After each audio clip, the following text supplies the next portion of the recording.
ایسے لوگ میرے علم میں، ایسے علماء جو سخاوت کا دریا ہیں، ایسے اللہ کی راہ میں اڑاتے ہیں، ایسے اڑاتے ہیں آپ دیکھ کے حیران ہو جاؤ کہ ان کو ڈر نہیں لگتا کہ کل فاقے نہ آ جائیں.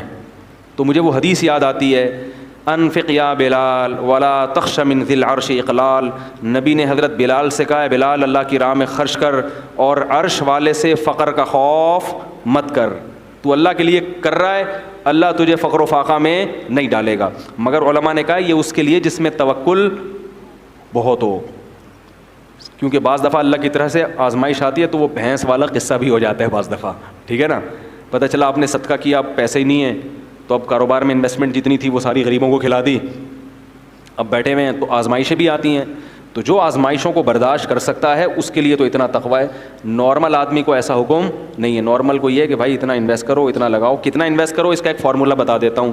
علماء کہتے ہیں آپ کی جو تنخواہ ہے نا، 1 سال کی تنخواہ آپ اسٹور کر لیں پہلے سے ایڈوانس میں، تاکہ آج اگر جاب چلی گئی تو 1 سال تک آپ کے جاب تلاش کرنے کا آپ کو موقع ملے، اور اس دوران آپ کیا کریں، بولو بھائی، خاص مثال 1 لاکھ اگر کسی کی تنخواہ ہے تو 12 لاکھ وہ جمع کر کے اسلامی بینک میں یا کہیں بھی کوئی پلاٹ لے کے ڈال دے.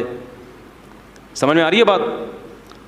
تاکہ اگر آج جاب کبھی چلی بھی جاتی ہے نا تو پھر لوگوں کے سامنے ہاتھ پھیلانے نہ پڑیں، اور پھر کم میں گزارا بھی نہیں ہوتا نا. جب 1 لاکھ کا عادی ہو گیا تو 50 میں گزارا بھی نہیں ہوگا، عادت خراب ہو جاتی ہے نا. اپنی نہیں ہوتے بیگم بچے ماریں گے پکڑ کے، بولیں گے وہ برگر کھلا رہا تھا ابھی پاپے پہ لے آیا ہمیں، وہ نہیں کھائیں گے پھر. تو 1 سال کا کیا کر لو، اسٹور، یعنی پہلے سے محفوظ کر لو. اتنا توکل، یعنی اتنا توکل بھی اس زمانے میں ٹھیک نہیں ہے کہ بالکل 1 روپیہ بھی نہ جمع کرو.